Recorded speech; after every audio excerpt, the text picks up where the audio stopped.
ஐந்து கரத்தவனை போற்றி, ஆணை முகத்தானை போற்றி, மூஷிக வாகனனை போற்றி, மூலப்பரம்பொருளை போற்றி, சித்தி புத்தி விநாயக பெருமானை போற்றி. குருவே சரணம். இணையத்தாள் இணையும் இளைஞர்களுக்கு வணக்கம்.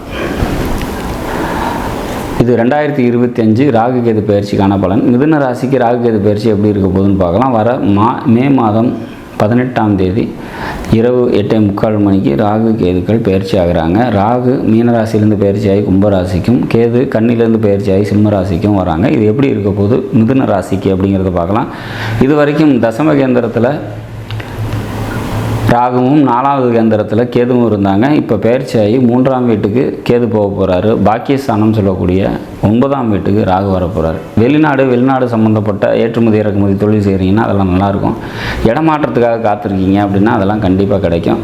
தந்தைக்கிட்ட தேவையற்ற வாக்குவாதங்களை குறைச்சிக்கிறது நல்லது. தந்தையாரோட உடல்நிலையில் கூடுதல் கவனத்தோடு இருந்துக்கிறது சிறப்பை தரும். பாக்கியஸ்தானம்னு சொல்லக்கூடிய 9ஆம் வீட்டுக்கு ராகு வர்றது, லக்ஷ்மி ஸ்தானம் அப்படின்னு சொல்லக்கூடிய இடத்துல வர்றது பார்த்திங்கன்னா சிறப்பு இல்லை தான். அப்படின்னாலும் அங்கே உங்களோட ஜாதகத்தில் ஒரு வக்ரம் பெற்ற கிரகம் இருக்குது அப்படின்னா, சனி வக்ரம், சுக்கிரன், புதன், செவ்வாய், இப்படி ஏதாவது ஒரு வக்ரம் பெற்ற கிரகங்கள் இருக்குது, குரு இருக்குது அப்படின்னா மேற்கொண்டு பல நன்மைகள் நடக்கும். ராகுவால் நல்லது நடக்கும் அப்படிங்கிறத நம்ம புரிஞ்சிக்கலாம்.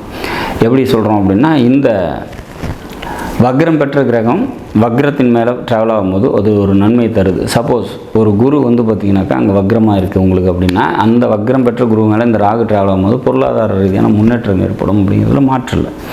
சப்போஸ் வக்ரம் இல்லாத குரு அங்கே இருக்குது, அது மேலே இந்த ராகு ட்ராவல் ஆகுது அப்படின்னா பொருளாதாரம் சம்மந்தப்பட்ட விஷயங்களை பற்றாக்குறை ஏற்படும் அப்படிங்கிறது மட்டும் நம்ம தெரிஞ்சுக்கணும். குழந்தை பேருக்காக யாராவது காத்திருக்கீங்க, ரொம்ப நாளாக குழந்தை இல்லை, அதுக்கு ட்ரீட்மெண்ட் போகலாம் அப்படின்னு நினைக்கிறீங்க அப்படின்னா, இங்கே குரு இருக்கார், அதாவது சிம்மத்திலேயோ அல்லது கும்பத்திலேயோ குரு இருக்குது உங்கள் ஜாதகத்தில் அப்படின்னா, இந்த டைம் ட்ரீட்மெண்ட்டுக்கு எடுத்தீங்க அப்படின்னாக்கா கண்டிப்பாக அந்த ட்ரீட்மெண்ட் சக்ஸஸ் ஆகும் அப்படிங்கிறத நம்ம புரிஞ்சுக்கணும். எப்போவுமே காரக கிரகங்கள் மேலே ராகு கேதுகள் ட்ராவல் ஆகும்போது அதை நமக்கு முயற்சியின் மூலம் கொடுக்கும் அப்படிங்கிறத புரிஞ்சுக்கணும். டைரெக்டாக கிடைக்கிறதுக்கு வாய்ப்பு இல்லை அப்படிங்கும்போது அதுக்கு முயற்சி பண்ணோம், ஒரு வைத்தியம் பண்ணுறோம் அப்படிங்கும்போது கண்டிப்பாக கிடைக்கும் அப்படிங்கிறத புரிஞ்சுக்கணும்.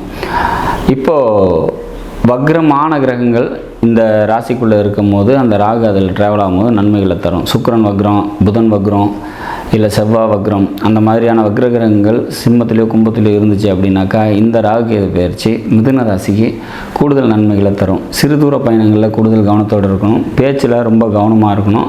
மாமன் வழி உறவினர்கள்ட்ட விட்டு கொடுத்து போகிறது நல்லது. தேவையற்ற வாக்குவாதங்களை தவிர்த்துக்கிறது சிறப்பு அப்படிங்கிற மாதிரியான ஒரு விஷயம். கம்யூனிகேஷன் தொடர்பான மாற்றங்கள்லாம் ஏற்படுறதுக்கான வாய்ப்பு உண்டு.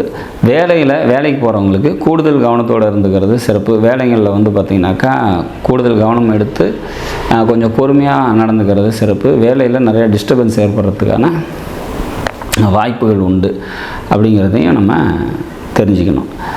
பதவி ப்ரொமோஷனுக்காக காத்திருக்கீங்க அப்படின்னா அதெல்லாம் கொஞ்சம் டிலேட் ஆகும் அப்படிங்கிறத புரிஞ்சுக்கணும். 5ஆம் இடம் பதவியை குறிக்கக்கூடிய இடம், அந்த 5க்கு லாபஸ்தானம் சொல்லக்கூடிய 3ஆம் இடத்துல கேது ட்ராவல் ஆகக்கூடிய டைம், இதெல்லாம் கொஞ்சம் டிலேட் ஆகும். மேற்படிப்பு படிக்கிறீங்க அப்படின்னாக்கா அவங்களாம் கூடுதல் கவனத்தோடு இன்னும் எஃபர்ட்ஸ் ரொம்ப அதிகமாக போட்டு நல்லபடியாக படிக்கிறது சிறப்பை தரும். ஓவராலாக இந்த 2 சிம்மத்துக்குள்ளேயும் கும்பத்துக்குள்ளேயும் வக்ர கிரகம் இருக்கிறவங்களுக்கு கூடுதல் நன்மைகளை தரக்கூடிய இந்த ராகு பகவான், கேது பகவான், வக்ரம் இல்லாத கிரகங்கள் ஏதாவது இருக்குது அப்படின்னா, சப்போஸ் மிதுன ராசியில் பிறக்கிறீங்க, ஒரு மாதத்தில் பிறந்திருக்கீங்க அப்படின்னா சூரியன் அங்கே இருக்கும். அப்போ அந்த சூரியன் ஏதாவது கும்பத்தில் இருக்கும். கும்பத்தில் அந்த இப்போது ராகு ட்ராவல் ஆகும்போது அந்த டைம் வந்து பார்த்திங்கனாக்கா தந்தை ரீதியான சிரமங்கள், தந்தைக்கு உங்களுக்கான கருத்து வேறுபாடுகள், இந்த மாதிரி ஒரு சில விஷயங்கள்லாம் நடக்கும் அப்படிங்கிறத புரிஞ்சுக்கணும். அப்போ இந்த 2 ராசிக்குள்ளேயும் என்ன கிரகம் இருக்குது அப்படிங்கிறத பொறுத்து நன்மை தீமைகளோட அளவு மாறும் அப்படிங்கிறதையும் தெரிஞ்சுக்கணும். மொத்தத்தில் இந்த ராகு கேது பயிற்சி வந்து பார்த்திங்கனாக்கா வழிபாட்டின் மூலமாக பல நன்மைகளை உங்களுக்கு தரும் அப்படிங்கிறத புரிஞ்சுக்கணும். கும்பராசிக்குள்ள ராகு வர்றது வந்து பார்த்திங்கனாக்கா ஒரு சுமாரான நிலைப்பாடு தான் மிதுனத்துக்கு அப்படிங்கிறத தெரிஞ்சுக்கணும். மனித முகமற்ற தெய்வ வழிபாடு கூடுதல் நன்மையும் சிறப்பையும் உங்களுக்கு தரும். ஆஞ்சநேயர் வழிபாடு, விநாயகர் வழிபாடு, பிரத்யங்கரா வழிபாடு, இந்த மாதிரி மனித முகமற்ற தெய்வங்களை வழிபாடு பண்ணிட்டு வரும்போது பல நன்மைகளை தந்தே தீரும் இந்த ராகு கேதுக்கள் அப்படிங்கிறத புரிஞ்சுக்கணும். இந்த பயிற்சியை பொறுத்த வரைக்கும் ஒரு சுமாரான முன்னேற்றத்தையும் நல்லதையும் வந்து நம்ம இதில் எதிர்பார்க்கலாம் அப்படிங்கிறத நம்ம தெரிஞ்சுக்கலாம். நாடும் நாட்டு மக்களும் நலமுடன் வாழ நவகிரகங்களை வேண்டி அமைகிறேன். நன்றி.